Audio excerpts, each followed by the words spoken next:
Nou, vandag se onderwerp, vanmiddag se onderwerp kan 'n baie lang gesprek raak. En die aanbieding wat ek het is eintlik deel van 'n 2,5 uur lange opleidingssessie.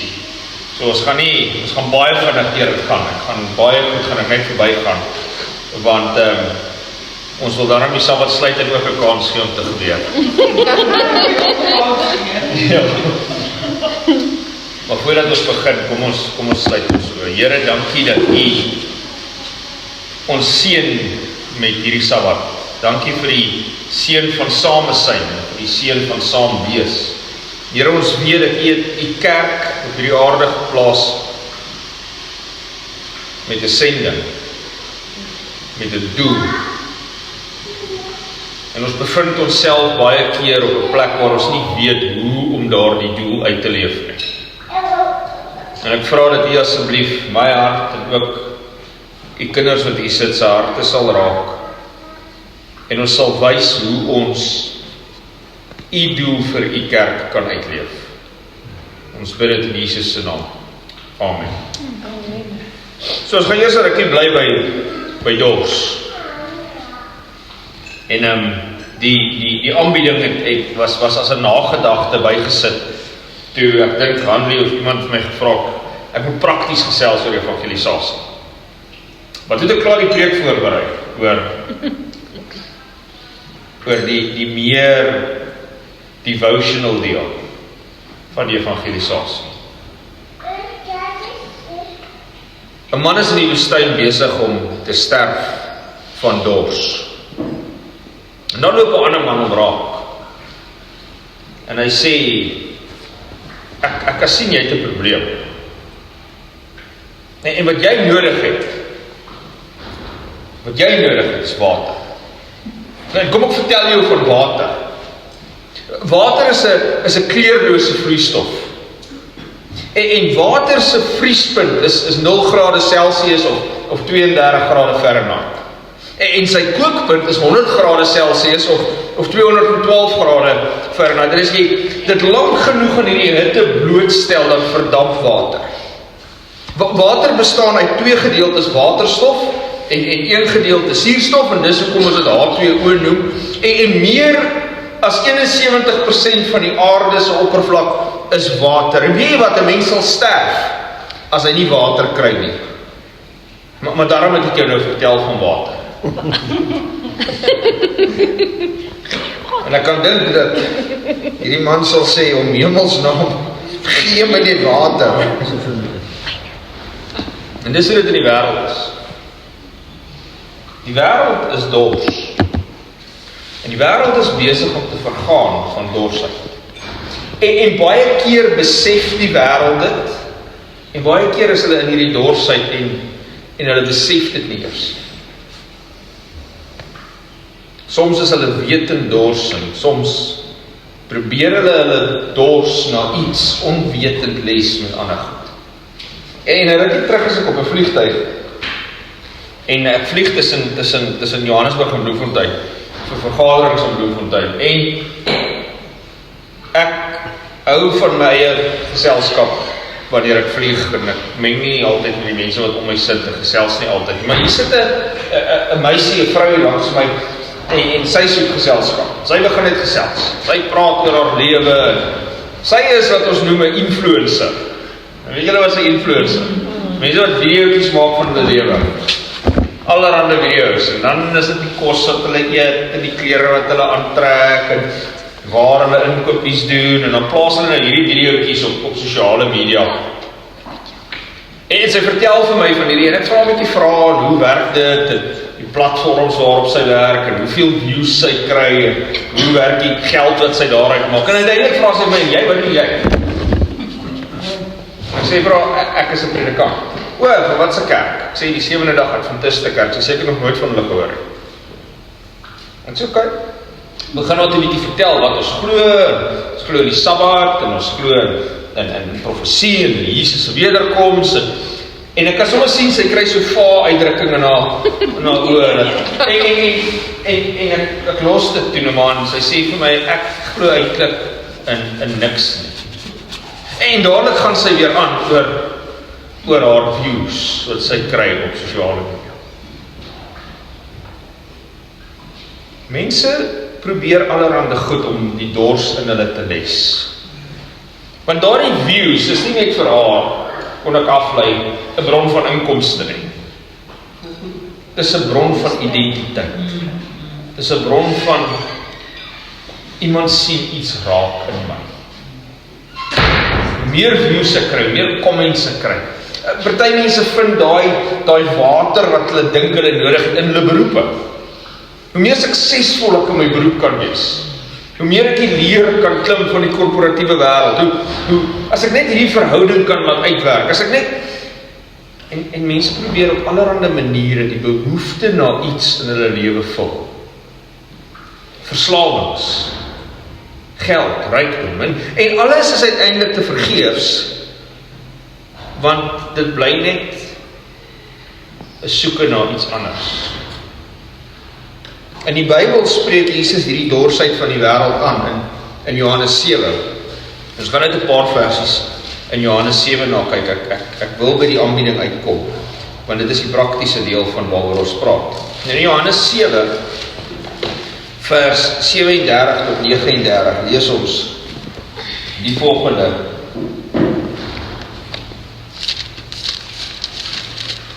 En op die laaste dag, die groot dag van die fees, het Jesus gaan staan en uitgeroep, as iemand dors het, laat hy na my toe kom en drink. En hy wat in my glo, soos wat die skrif sê, stromende lewende water sal uit sy binneste vloei. Dit het hy van die Gees gesê,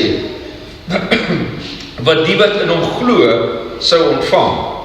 Die Gees was immers nog nie daar nie, omdat Jesus nog nie verheerlik was. So hier vind ons Jesus by 'n fees. Vroeër in die hoofstuk lees ons dat dit die Hittefees is. Dankie. Dat Jesus by die Hittefees is. Nou die Hittefees was een van die 3 primêre feeste, Sukkot, van die Joodse geloof. En wat hulle in hierdie tyd gedoen het, is hierdie fees was om te gedenk God se sorg en voorsorg en voorsiening in die tyd wat hulle in die woestyn was, in die 40 jaar. So hierdie fees se rol was om te gedenk dit wat God vir hulle gedoen het, toe hulle uit Egipte uitgelei het, toe hulle uit Egipte uitgelei het en in Kanaan ingevat het. En elke jaar is hierdie fees gehou om dit te vier. En ons offers gebring, offers van dankbaarheid, en hulle bou vir 7 dae lank, bou hulle hutte of tente, en hulle bly nie in hulle huise nie, hulle bly in die hutte of tente, en hulle bring offers op 'n daaglikse basis vir die 7 dae in die tempel, en nou gebeur daar 'n baie interessante ding aan die einde van elke dag. En dit is dat die hoëpriester gaan na die Siloam bad toe. Dit is 'n baie belangrike bad in Jerusalem, as ons nou onthou, Jesus stuur ook iemand om sy oë daar te gaan was, later een van die ander Bybelverhale, maar die hoëpriester gaan Siloam bad, hy skep van die water uit die Siloam bad uit, en dan gaan hy en hy gooi die water langs die offeraltaar uit, om basies te sê, dit is nou klaar, die bad se offers is klaar. Paulus sê ook, wanneer hy die einde van sy lewe bereik, ek word soos 'n dankoffer uitgegiet. Hy verwys nou in dieselfde gebeurtenis. So, om te sê, okay, die dag se offers is nou klaar, ons sluit nou af. So hy gooi die water uit, maar hierdie water simboliseer God se voorsiening van water in die woestyn. God het vir hulle gesorg. God het seker gemaak dat hulle kan genoeg water en genoeg kos het, en oor die eeue heen word dit onthou. En oor tyd word hierdie hele stelsel eintlik verpolitiseer. Die Joodse volk begin nou soek na 'n verlosser wat hulle kan red onder die Romeinse juk uit. Hulle soek 'n politieke verlosser. En hierdie hele fees word 'n politieke fees. Daar gaan 'n Messias kom. Daar gaan een kom wat ons kom red van die Romeine. Daar gaan een kom wat hierdie rol gaan inneem. En dan kom Jesus op hierdie fees. En op die groot dag van die fees, die klimaks van die fees, die laaste dag van die fees. En Jesus kom en hy sê daar in vers 37 om die plek toegemaak. Sê Jesus vir hulle: as iemand dors het, laat hy na my toe kom en drink. na hom wat Jesus is. Hy plaas homself eintlik in die plek van hierdie Siloam bad se water. Hy sê, ek is daardie water wat 'n herdenking is van voorsiening, dis ek. Ek is die een wat vir julle gesorg het. Ek is die een wat voorsiening maak vir die wêreld se dors. As iemand net sal kom drink. Daar is niks anders wat die dors van die mens kan les, behalwe 'n ontmoeting met die bron van lewende water. Jy sal altyd soekend bly na iets in jou lewe, totdat jy 'n ontmoeting met Jesus gehad het.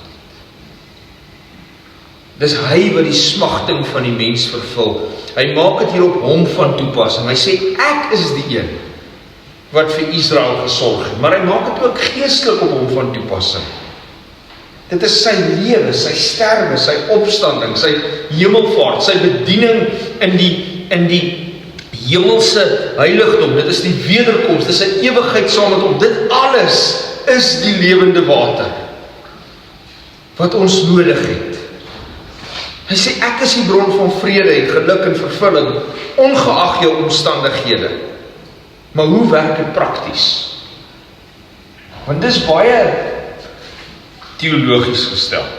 Ek is die lewende water. Wat is prakties? Waar kry ek dit? Hoe kry ek die lewende water? Waar ontdek ek dit? En dan is daar hierdie volgende vers, wat terwyl ek hierdie gelees het, net vir my so gemaak. Dis vers 38. Hy wat in my glo, soos wat die skrif sê, strome lewende water sal uit sy binneste vloei. En dit is die oplossing vir die wêreld se dors. Dis Jesus se oplossing vir die wêreld se dors.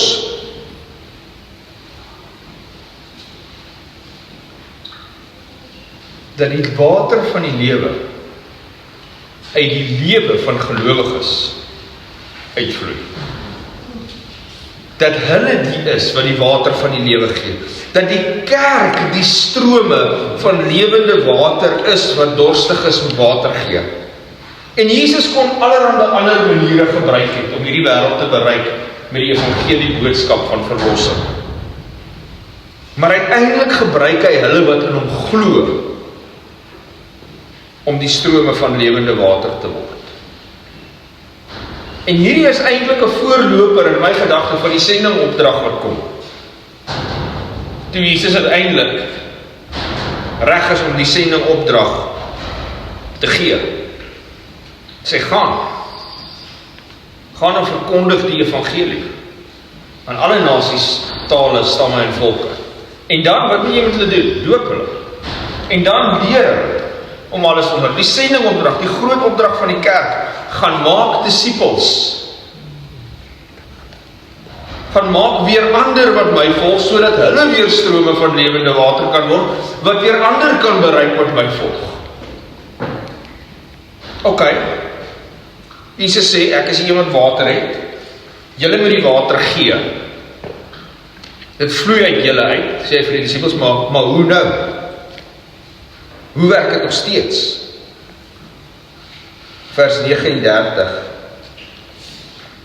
Dit het hy van die Gees gesê, wat die wat in hom glo sou ontvang. Die Gees was immers nog nie daar nie, omdat Jesus nog nie verheerlik was nie.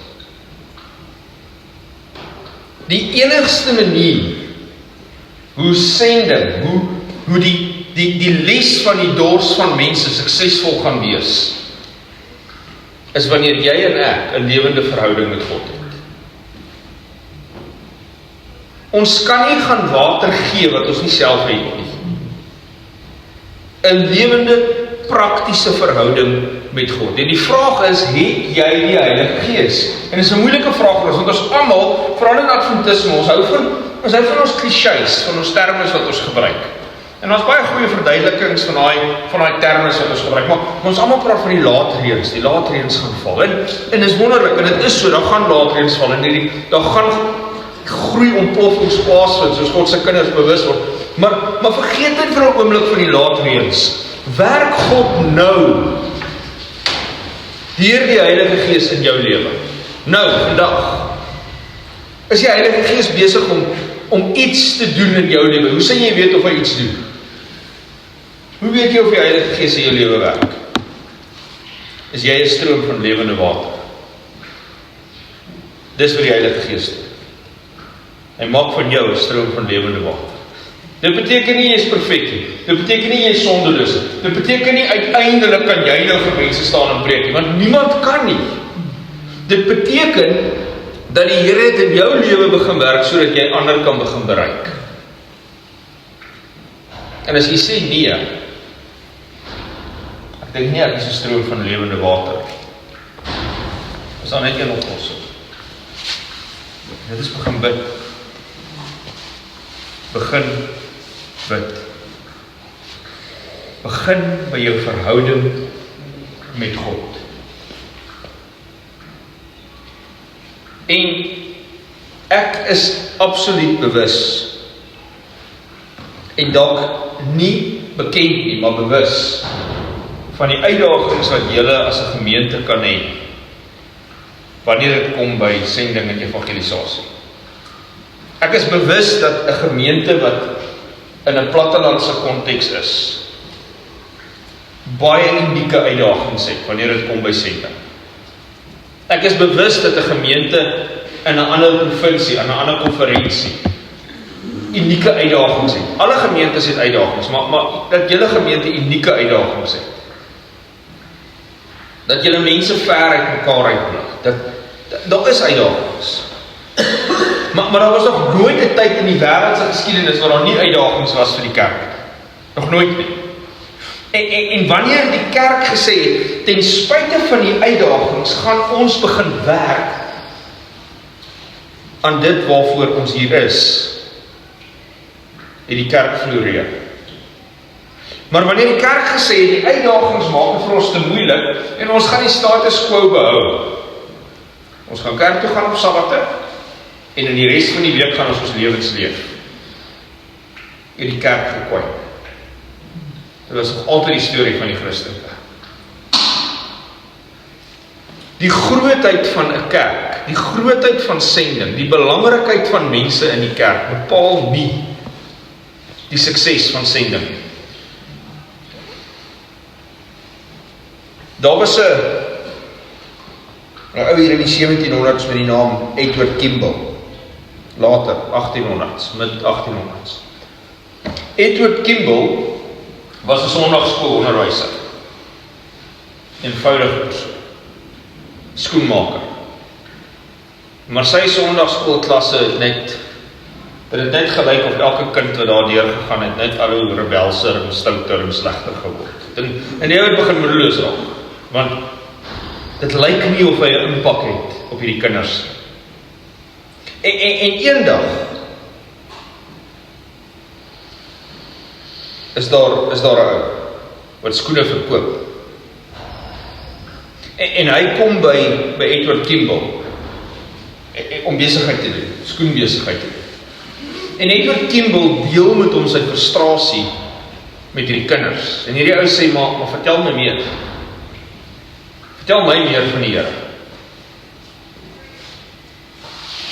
Edward Kimball, wat gewoonte sondagskool gee, vertel in die eenvoudigste taal wat hy kan vir hierdie skoenverkoper die evangelie. En 'n man met die naam Dwight Moody, D.L. Moody, kom tot bekering as 'n skoenverkoper. En hy word 'n kragtige evangelis. Hy los die skoenbesigheid agter. Hy word 'n kragtige evangelis. En iemand woon sy reeks by, of sy lesings by, met die naam Wilbur Chapman. En Wilbur Chapman, as 'n jong man, kom tot bekering deur die prediking van Dwight Moody. En Wilbur Chapman vertel vir sy vriend, 'n voormalige basketbalspeler, of nie basketbalspeler nie, baseball, wat is dit? Baseball, golfbalspeler. vertel hy vir hierdie ou van Jesus. En Billy Sunday los die sportwêreld en hy begin 'n radiostasie, Christelike radiostasie. Onthou waar loop die storie nou, waar dit begin. En Billy Sunday saai op hierdie Christelike radiostasie evangelie gesentreerde, Jesus gesentreerde boodskappe uit. En iemand skakel in per ongeluk op sy radiostasie, en sy naam is Mordecai Ham. Mordecai Ham luister na hierdie radiostasie, en hy kom tot die oortuiging en met sy hart vir die Here gee. En hy gryp dit met alles aan wat hy het, en hy verkoop alles wat hy het, en hy begin evangelisasie crusades reg oor Amerika, en ons is nou al in die 1900s. En in 1934 is daar 'n jong 16-jarige seun wat sien hier word 'n groot tent in sy dorp opgeslaan. En hy besluit hy wil gaan sien wat gaan daar aan, en hy sien dis 'n Christen crusade, Mordecai Ham van hierdie Christen, hierdie geestelike crusade, hierdie evangelisasie crusade daar kom hou. En hy is nuuskierig, maar hy is stout ook. Hy kry 'n paar vriende en hulle is daar vir katte kwaad. Maar terwyl hulle daar rondhang om die tent, hoor hy die prediking van Mordecai Ham. En op 16-jarige ouderdom gee Billy Graham sy hart vir die Here. En hy word die grootste Christen evangelis wat hierdie wêreld geken het. Nie sonder foute nie, definitief nie met die volle waarheid soos wat ons sou sê nie, maar hy bereik honderde, duisende, miljoene mense luister na die prediking van Billy Graham. Hoekom? Omdat Edward Kimball vir daai skoenverkoopsman van Jesus vertel het. Edward Kimball sou nooit weet wat die impak van sy getuienis sou wees uiteindelik op die Christen wêreld en op prediking. 'n ander verhaal word vertel van 'n groep studente wat John Wesley se huis besoek in Engeland as teologie studente, geskiedenis studente. En in John Wesley se huis vat hierdie toergids hulle deur die huis. En langs sy bed op die mat is 2 kolle op die mat wat deurgeskier is. En studente vra, wat gaan hier aan? En hy verduidelik vir hulle, dit is waar John Wesley urelang gebid het vir herlewing, voordat herlewing in Engeland plaasgevind het. Toe hulle die uitgaan vertrek, kom die dosent agter, daar's 'n student wat nie daar is. En hy gaan terug en hy soek deur die hele huis. Toe in John Wesley se kamer kom, toe vind hy die student met sy knieë op dieselfde 2 plekke. En die student sê, Here, doen dit weer. Doen dit weer. Doen dit weer, maar begin by my. En daar is student Billy Graham in sy teologiejaar.